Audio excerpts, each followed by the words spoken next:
next Thursday night. It's the Good News Girls. We're huge fans of your music. Huge fan. Are we being too fangirly? You are, but it is so awkwardly cute. The Good News Girls guest starring an all-new That Girl Lele. Next Thursday night after an all-new Tyler Perry's Young Dylan and Seth. Keep it here. Okay, everybody, get ready for the Good News Girls and That Girl Lele!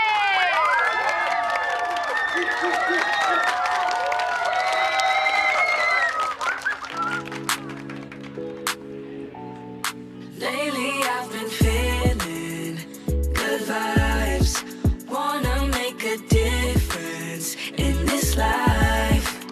Hey, might sound silly if I say illy. Looking in the mirror, trying to make a change, really. Is it all easy? Nada. Ay, but I'm still flexing with the drip like water. Spread a little love in the world like butter. We can take care of each other. Ain't too late, hit a shot at the buzzer. Yeah, I'm sorry, not sorry, but Lately I've been feeling good vibes.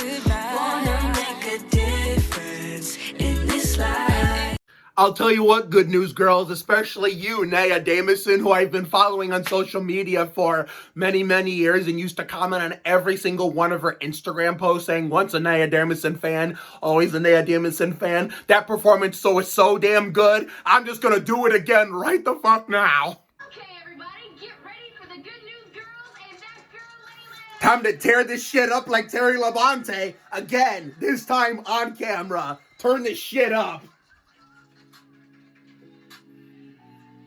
Lately I've been feeling good vibes. Wanna make a difference in this life. hey, might sound silly if I say illy. Looking in the mirror, trying to make a change, really. Is it all easy? Nada. Ay, but I'm still flexing. Watch the PS2. Spread a little love. Don't accidentally turn that shit on. We can take care of each other. Ain't too late, hit a shot at the buzzer. Yeah, I'm sorry. Like Timmy D. Go Spurs, go.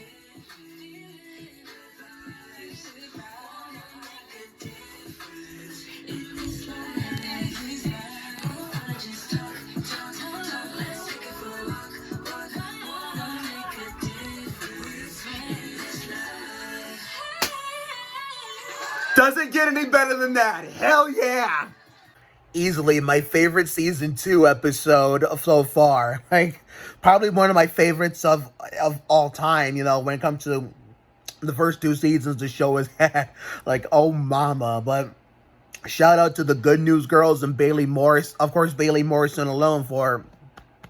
I just got through eating 2 whole boxes of pizza and tearing shit up like Terry Labonte, so that's why I'm having trouble, you know, talking between sentences a little bit because I'm still fucking stuffed. But shout out to Bailey Morrison, who commented on my TikTok of that clip, that last cutscene you just saw, and I'm actually you're gonna see a bonus clip of a video I sent to her, Naya, and the rest of the Good News Girls as a whole group on TikTok. But anyway, let's get into it. So, the Good News Girls, you know, they did not get into any shenanigans that Lele and Sadie were causing. Lele and Sadie were on their best behavior, you know, but Marky almost fucked that up like Fabrizio goddamn Oberto. So, therefore, I was screaming on Twitter, Marky, you better fix this shit. Luckily, he didn't need to do it alone. Lele and Sadie lady, I can't fucking talk, Jesus Christ. Lele, oh my Jesus goddamn. Lele and Sadie, you know, helped them fix the shit. Luckily, they got all the trash away. And because Marky's done fucked up and, you know, is not thinking clearly. And then he decides to, whatever the fuck that thing is called, to like grind the floors. He was spinning around in circles like he was doing a burn after winning a NASCAR Winston Cup Series race, or let alone a Busch Series race, a Craftsman Truck Series race, or even an ARCA Remax race, or based on how old I am compared to everybody else and their grandma that works on these Nickelodeon shows, a Winston West race, a Busch North race. Stuff that you used to have when I was little that we don't have anymore nowadays, but... And I jokingly screamed on Twitter, hey, Marky, you didn't win the race. You can't do burnouts. Kind of reminds me of that one story in pre-pandemic when I was on First Student with Murray Ridge. And I heard some jackass slam on his brakes and do a burnout to go, you know, when he got the green light. I don't even know where he was located, but I figured, well, fuck it. Why not? I rolled down the window and yell out like he could. I know he can't hear me, but I'm yelling out the bus window like he can hear me. Hey, jackass, you can't win the race. Wait, no, oh my god, I can't talk tonight. I'm still feeling that excitement in the episode, so I rolled down the bus window like and I yelled out of it like he could hear me, which I know he can. It's like, hey, jackass, you can't do donuts. You didn't win the race. And I put that on Facebook, and that bunch of people got a kick out of it. But I was screaming that on Twitter to Marky, except I said it backwards on the real life incident. Like, hey, you didn't win the race. You can't do burnouts. And I put the jackass I screamed to say, I said, you can't do donuts. You didn't win the race. Oh my god. Hey, let's play that clip again for our shits and giggles, so that way the good news girls can understand the context of it. Hey, you didn't win the race. You can't do burnouts. Exactly what I'm saying, Mr. Bestwick. Exactly what I'm saying. But anyway, so they cleaned up that facility in time, and we all know what happened, so I don't need to go over that. But the three amigos came. If you want to, compare which ones, the biggest asshole to the least asshole, I would say Gigi's, we all know Graydon is at the top of that list. He's probably the biggest asshole this show has ever seen. But the real life counterpart, not so much. He seems like a great guy in real life, but his fictional counterpart is the biggest fucking dipshit in the whole they have on the show. And I would say the second meanest would be, Tiffany. But Kensington Tallman seems so, innocent in real life. Like, why'd they have her play a mean character? And I was the one sticking up for her when the fictional asshole Graydon was, being a dick to her in the one episode. What the fuck episode was that? I can't fucking remember. And I don't even remember the fucking installment. I don't fucking feel like looking, so therefore I just want to get this done. And I think the least evilest, I mean, not the evilest, but the least meanest is Gigi, because I seem to have her have some good in her. Maybe I'm only saying that because I got to meet her portrayer this year when her dad, may he rest in peace, but we recorded his Netflix special, and I didn't have to say my name because not only her, but the whole of our family already knew who I was. Barbara Massey, Devaki, and I don't even know if Jalen was there, because he was in tonight's episode and the one before. But Jalen, if you're watching this, can you let me know, were you at your uncle's It Ain't For The Week Netflix taping? And if so, did you see me walk into the suite where Anna Grace, Barbara, and Ashlyn were, even though Ashlyn just took off downstairs before I could get to her? I mean, she missed out on me. If so, I can't believe I fucking missed you. It was like, wow. But anyway, yeah, I mean, Gigi was probably the quietest of the three and the least meanest of the three, because she has done some nice stuff and says, have shown her good side more than the other two have combined. I mean, Tiffany will rarely show a good side, but Graydon, fictional version of it, that spells it E-N instead of O-N like the real life counterpart. The fictional E-N with that whack-ass last name Waden, the rhyming last name Waden, he's a goddamn asshole. So, therefore, he was talking all this shit in the beginning, saying how Lele and Sadie were not invited to this or not invited to that, and blah, blah, blah. So I figured, Lele and Sadie, fuck it, we'll repay the favor and not invite them. But they just invited themselves anyways. Then Lele was like, okay, fuck it, you guys can come. But anyway, that led to all the good news girls tearing that shit up like Terry Labonte, while throwing it down like Johnny Benson on that son of a bitch. Now for the subplot. Normally, we see Kobo working, his ass off at the Boombox Burger, or, getting into some shenanigans with Lele and Sadie. But this time he was actually helping, Bryce and Trish, with the in-house chores. And Bryce could not make up his goddamn mind. First, he fired him, and then realized he needed him, so he rehired him. Made him do all the work and made it look like some trick to Trish, like he was doing it, and it was working. And it looked like it was gonna work all the way to the end, and Trish was never gonna figure out what happened because she believed him. It was like Bryce tonight was the definition of the man who cried wolf.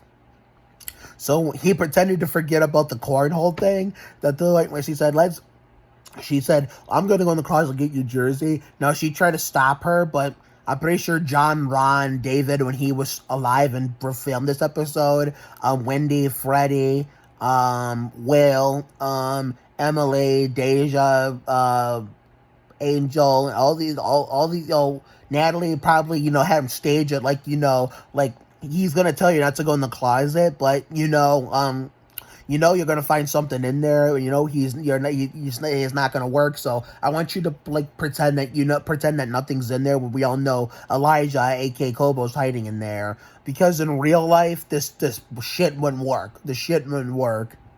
Because you'd be hiding something. Say, hey, don't go in there. Don't go in there. I was like, why? They'd be like, why? Because I think you have to make up some fake ass excuse, like make shit up like Jamie McMurray. That's the why you shouldn't go in there. But then I kind of knew right then and there that Trish was gonna figure out what the hell was going on. So Bryce told the truth and hired Kobo. She hired Kobo to do back to remake the messes that was there in the beginning and for work in general. So, and also back to made Bryce clean that shit up on his own, like start over again, like start from scratch. I mean, but yet they still were able to enjoy the cornhole stuff together. But yeah, but that was probably my favorite episode of season 2 so far, and probably one of my favorites of all time in the show's run as a whole. So I decided, we're gonna catch up on Flash on Saturday. We're gonna do the Flash doubleheader with the Mike Skinner and Terry Labonte installment after the haircut video. Now tomorrow I will not be bringing you Villains of Valley View and Ultraviolet Black Scorpion in real time, because minutes before the show, Lele came on, my dad called me wanting to go to Cedar Point after work tomorrow. I did tell him, quote unquote, well, I have shows on Disney Channel tomorrow night, Villains of Valley View and Ultraviolet Black Scorpion at 8 o'clock and 8:30, so, but fuck it. I don't get to see you every day anymore, so let's do it. I'll spend as much time as you when the opportunity's there. I'll never pass it up. Now, if this was the kid version of me on Lenore or the teen version of me on Sandhurst, I probably wouldn't have done that. So, therefore, my schedule's going to look like this. Cedar Point banger, Cedar Point 2022 finale banger tomorrow night. Haircut video and, tomorrow, early tomorrow. And then the Flash, Mike Skinner, Terry Labonte installment doubleheader Saturday night. And then Sunday, my reaction video to the Old Dominion 500 at Martinsville. That's probably going to be a boring race based on the Hot Caca show we got in the Virginia 500 in the spring at my dad's new crib. But I hope I'm wrong, because with how much of an escapade this whole week has been going back to last weekend, we might see a better Old Dominion 500 than we did Virginia 500, but only time will tell, and the racing guides will do their magic and their job if needed. And then Monday, as you all know, the Mike and Mo Halloween birthday rager for Maura Cork and Mike O'Malley from Nickelodeon's Global Guts. And then Tuesday, I would do Jaden Bartel's birthday tribute, but what the fuck is there for me to find? I doubt we're going to find any good side hustle clips of her as Presley, and I doubt we're going to find any clips of her as Peyton from Coop and Cammy, so that's scratched, even though I did consider it, but nope, because instead, we're going to catch up on Villains of Valley View and Ultraviolet Black Scorpion, which I think is going to be the Michael Waltrip and Larry Foyt installment, and sometime next... Oh, I forgot. Yeah, November 3rd. November 3rd, I said it was going to be the Sandy Ridge finale. So, yeah, we're going to move that shit to November. We're probably going to... Wait.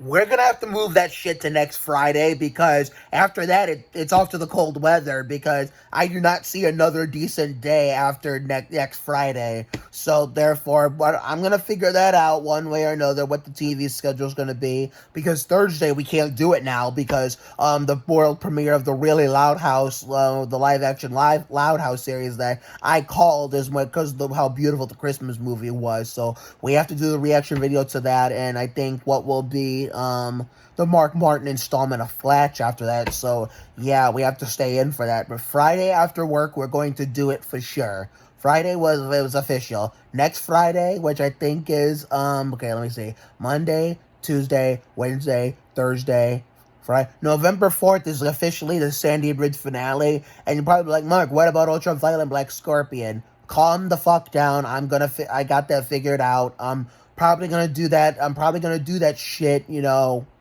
probably the next day, because it's supposed to rain all day next Saturday. So therefore, we're gonna get this all situated one way or another. So have a good night tonight and a better day tomorrow. Life will give you a lot of lows, but when you hit a high, enjoy it. It ain't for the weak. Goddamn, pace yourself, bring your ass, be you. You have to try harder to do less. You can't deport a dream. Sometimes the worst things in life lead to the best things. Always bet on the side of love. You gotta check yourself before you wreck yourself. Sometimes you just gotta be present. You never fail until you stop trying. It never pays to worry too much about things. It's never too late to turn the day around. Another day on time, another day to shine. Sometimes you just gotta flock yourself, trust your instinct, and stand up for yourself and not back down to anyone. Take care, everyone. Good night, and maybe the Loud House can give us one more additional quote, like a life lesson, to add to the outro. And I said villains, that one from last one, Villains of Valley View was gonna be it. But if the Loud House is gonna be really good to the point where it's gonna give us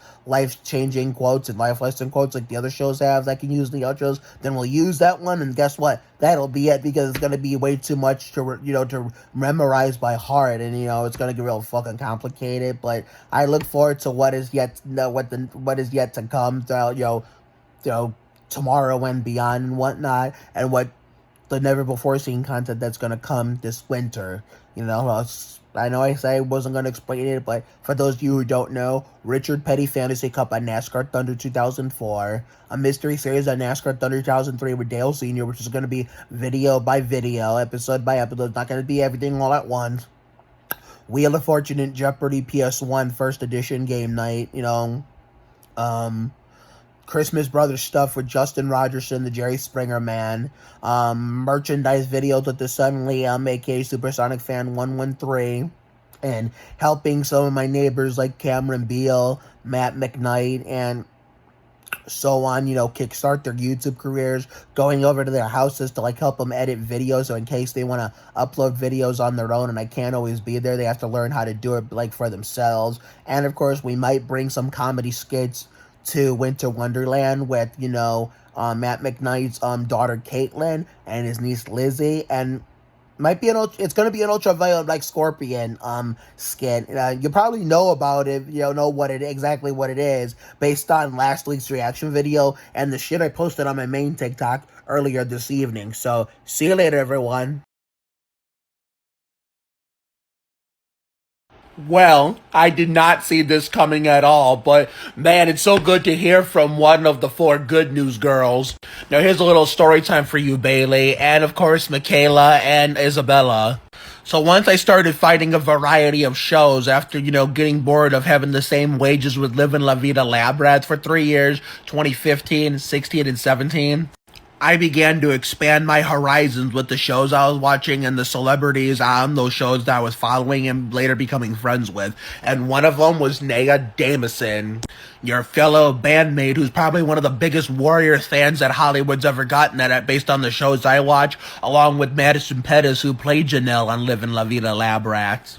And back in those days, I loved her so much to the point where every time she posted on Instagram, I would comment some really nice, comments and sweet remarks where I would end it every time with once a Naya Damison fan, always a Naya Damison fan. Sadly, I don't do that much anymore, but I still love her the same way I did back then that I do now. And tonight's episode did not disappoint. It was easily my favorite season 2 episode of Lele. And that clip you commented on that I'm replying to with this video is going to be part of my reaction video over on YouTube. And I also post snippets of that, of those reaction videos for every single show I watch on my Instagram. Now, it used to allow unlimited video length, but then they cut it down to 15-minute reels, which I think is bullshit because it was fine the way it was when they gave us that initial opportunity. And over on my second account, Mark Oliveras on YT, I post the 3 to 10 minute snippets of my reaction videos along with YouTube updates in general. And that video that I posted that you commented on was my second time listening to the song. The first one I did off camera where I jammed out to it. It was so damn good that I had to rewind the tape just to sing and dance to it again. You all did a hell of a job, and I couldn't have been more proud of you, especially Nea Damison, because of how long I've known her and followed her. Me encanta. Appreciate your friendship, Bailey. I appreciate Isabella and Michaela's friendship, and I hope it wins me some follows from all of you here on TikTok as well as over on Instagram. Link is in my bio. I look forward to having you guys see the full reaction video on YouTube, let alone maybe the 15-minute version on Instagram after I get everything all situated and edit and upload it. Hope you all have a happy Halloween, and I wish all of you nothing but the best. All love.